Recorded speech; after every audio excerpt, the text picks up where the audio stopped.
Mas o que há com você? Nunca mais diga pra alguém de fora da família o que você está pensando. Quer dizer, entretenimento errado. Ah, a máfia. Mulheres, violência desenfreada, mulheres, dinheiro, traição e, é claro, mulheres. Hoje vamos falar um pouquinho da série que, na minha humilde opinião, é uma das melhores obras já feitas. Há muitas eras atrás, onde não se podia usar gráficos para impressionar visualmente e te dar a impressão de que é uma superprodução extremamente detalhada, mas se podia usar o apelo da sexualidade, o que o seriado não fez com tanta frequência quanto você pode imaginar. Mas não é sobre o seriado como um todo que eu quero discutir hoje. De fato, essa minha ideia, na verdade, veio de um trabalho acadêmico, do qual, apesar de eu ter me interessado profundamente, não deve ter recebido 2 minutos de atenção dos professores. Mas enfim, hoje discutiremos a psique de Tony Soprano, mais especificamente durante o primeiro episódio. E o primeiro episódio começa com a abertura, obviamente, que por sinal é inesquecível, e não estamos aqui para analisar a abertura, mas reparem como a imagem começa escura, depois mostra o túnel, e depois algumas luzes e finalmente saindo dele, com alguns flashes em branco. Talvez eu faça um vídeo específico sobre isso, porém, podemos perceber que Tony é o único personagem a aparecer. O que a abertura nos diz é basicamente que veremos a série através dele, como ele quer e até onde ele quer, e já é um indício da personalidade dele. Quando a abertura acaba, Tony começa em um consultório psiquiátrico e sua médica é uma mulher. Você vai notar que isso faz diferença porque o Tony entra no consultório e ele faz gestos, perguntando em qual cadeira ele quer sentar. Esse comportamento faz parte do charme da sua personalidade com as mulheres. Especificamente, você pode perceber que com o decorrer da série, ele não vai entregar o controle para outras pessoas, com exceção da sua família, é claro, já envolvendo outros objetivos. E na verdade ele nem deve, já que a vida na máfia é totalmente sobre controle. É interessante notar também que eles ficam em silêncio por alguns segundos. E quem vai quebrá-lo e guiar o assunto é a psiquiatra. Chega a ser engraçado como um mafioso pode ter medo do desconhecido quando é, entre aspas, uma conversa, mas existe um contexto. Mais pra frente, vemos o quanto estigmatizado é para falar sobre isso nesse mundo, sobre demonstrar sentimentos e fraqueza. A seguir, a médica diz que o médico da família disse pra ela que Tony havia desmaiado por um ataque de pânico e ele terceiriza a corrigindo. Eles dizem que foi um ataque de pânico e me mandaram pra cá. E esse é o famoso afastamento. É como se ele dissesse: eles que falaram, não fui eu. E eu não confirmei nada disso. Por sinal, vocês vão ver algumas pausas durante a conversa.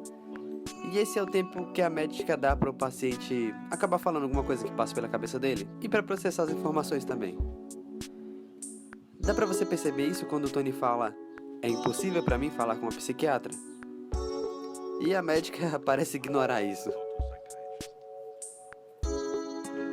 O foco dela é, na verdade, se manter no assunto. Quando ela pergunta os motivos dos desmaios, ele diz que não sabe, mas provavelmente é por estresse. Bom, na verdade eu acho que é aqui que realmente começa o seriado. E já nesse episódio, especificamente, vamos ver 3 preocupações latentes.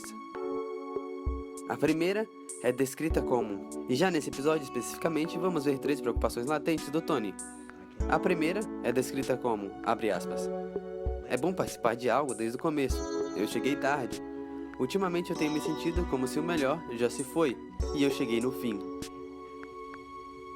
Aqui eu tenho que fazer um adendo, porque quando o Tony relata essa situação, a psiquiatra responde: muitos americanos se sentem assim. E essa é definitivamente uma resposta idiota. Ninguém pode minimizar o problema de alguém que está se abrindo com você. E seria ainda pior se ela fizesse um comparativo. Mano, hoje eu tô tão triste porque eu briguei com meu irmão, pois você não tem a mínima ideia do que aconteceu lá em casa. A minha mãe tava trocando tiro com meu pai e meu irmão tava tentando fugir de um macaco pendurado no varal do vizinho, enquanto eu estava criando um rastro de bosta pela casa, pela caganeira repentina causada pelo shake elimina 20 quilos. Pior dia da minha vida. Não faça isso. Esse, desde o começo, a que Tony se refere, é o que seria a glamourosa era da máfia, tal qual o cinema retrata de forma romantizada. A ironia disso tudo é que a realidade provavelmente seria muito mais perto do que o Sopranos foi realmente. Podemos categorizar esse primeiro problema como estagnação, mas logo ele revela que não foi esse problema que sentiu antes do desmaio. Somos apresentados a uma família de patos, a qual ele parece muito interessado. E logo depois temos uma cena onde o Tony persegue um cara e a médica explica sobre o código de ética dela sobre não revelar o que é dito no consultório. É bem interessante notar que nessa cena de perseguição, o Tony age como se não existisse maior autoridade. O que significa que ele já desobedece pelo menos umas 3 leis logo de cara. E sobre a segunda preocupação, eu não vou me estender muito, porque é basicamente o problema de relacionamento dele com a mãe dele. Mas provavelmente você já ouviu falar em qualquer comentário na internet. Ele não consegue agradá-la, e podemos dizer que ele é incapaz de concretizar qualquer conquista com ela. Seu pai já morreu, e o que vemos é que dá a impressão de que o Tony automaticamente assume o papel de quem irá cuidar dela, no lugar dele. Essa é a dinâmica quase imortal entre os dois. Tentativa de carinho, buscando aprovação, rejeição, discussão, tentativa de carinho, buscando aprovação, rejeição. Acho que já deu pra você entender, né? E aí chegamos à terceira preocupação, que é também o motivo mais recente dos desmaios. Tony vê a agitação dos patos, que acabam voando para longe um dos outros. A interpretação de Tony, a princípio, é que algo realmente ocorreu. Algum tipo de problema. Dá pra ver isso pela reação dele. Essas 3 principais preocupações já devem ter a resposta para aquela velha pergunta: Tony é um psicopata? E a resposta é não. É óbvio que ataques de pânico podem ser vistos de diversas formas por diversas abordagens. Podemos dizer que é uma consequência da repressão, que é a antecipação excessiva. Pode ser tudo ao mesmo tempo. Mas o que importa na situação de Tony é destacar que ele obviamente está em um desequilíbrio emocional e que esse conflito gerou sintomas. Um fenômeno que um psicopata desconhece. Quando a doutora insiste em perguntar se ele se sentia depressivo, e ele afirma que sim, desde que os patos foram embora, ela continua o diálogo dizendo que deveria falar sobre os patos. E ele sai da sala. Sair da sala é obviamente uma ação de fuga, porque os patos representam um simbolismo do qual ele não quer desmembrar. Só que, na verdade, pior do que a dor de ignorar algo é a dor de ser atingido novamente pelo mesmo problema justamente porque você ignorou ele. E foi importante destacar as 3 preocupações, pois o segundo desmaio vem justamente quando ele está tendo uma discussão com sua mãe. Um embate de força. Note que a transição de cena vai para o Tony cobrindo o rosto. E não é cômico como relativizamos as situações? Ele consegue matar alguém, mas debater com a sua mãe causa desmaio. Outro erro que eu quero comentar da psiquiatra nesse episódio é justamente essa cena, abre aspas. E então você voltou pra minha ajuda, né? Fecha aspas. O que pode ser um tapa na cara de alguém orgulhoso como o Tony. Achou que dava conta, né, ordinário? E ela ainda completa com não veja isso como uma derrota. Mas minha senhora, o que é isso? Logo em seguida, quando o Tony vai falar de sua mãe, ele cita que seu pai morreu e agora ele virou um santo. Mas quando ele era vivo, ele não era nada, indicando uma falta de reconhecimento que sua mãe tinha pelo seu pai, e que o reconhecimento só veio depois da morte. E quem será que se esforça tanto por reconhecimento atualmente, não é mesmo? Note também que Tony está inclusive tentando se encaixar em um papel que ele julga não ser. Existe outra cena da qual eu queria falar, mas o vídeo ficaria imenso, e quanto mais detalhes eu coloco nesse vídeo, mais eu acho que não vou ser reconhecido por ele. Então vamos para o pré-final e o final. A cena importante do pré-final é a conversa de Tony com a esposa no restaurante. Essa cena é importante porque ele confessa para a esposa que está indo na psiquiatra. É uma demonstração de, entre aspas, fraqueza. Interessante. Ela fica ainda mais interessante quando ele diz à médica de que está bem.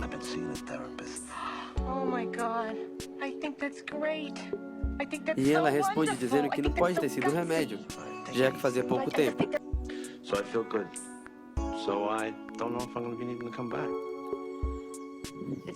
A explicação da médica nesse momento é de que o que fez ele ficar bem novamente seriam as conversas, mas essa parte eu também vou deixar no ar.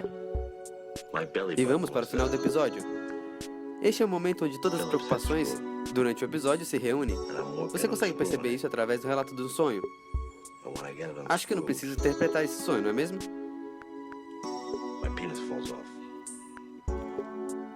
E vamos finalmente descobrir o que os patos simbolizavam. Abre aspas. Criaturas selvagens com seus filhos ali na minha piscina. Fecha aspas. Reparem que nessa cena o próprio Tony chega à conclusão de algo. Wild creatures come into my pool and have their little babies.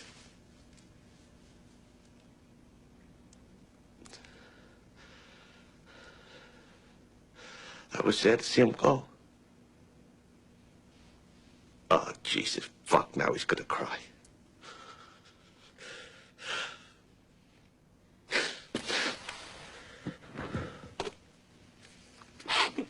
Shit. Me. When the ducks gave birth to those babies, they became a family.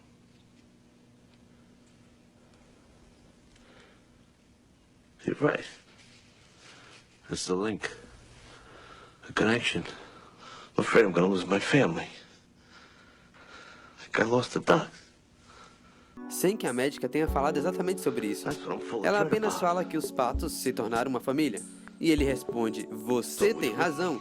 Existe uma conexão. Estou com medo de perder a minha família. Não é engraçado como o seriado de mafioso de dar tiro nos outros pode refletir sobre a vida? Às vezes, tudo o que nós precisamos é nos dar conta de algo que já sabemos. Sobre o primeiro episódio, nós podemos concluir que identificamos o Tony como uma pessoa orgulhosa, narcisista, egocêntrica, manipuladora, mas ele também pode ser alguém vulnerável, ter algum nível de empatia, charme e complexidade, a ponto de nos prender por 6 temporadas, muitas vezes torcendo por ele. O que será que isso diz sobre nós? The beast in me is caged by frail and fragile bars, restless by day and by night, rants and rages at the stars.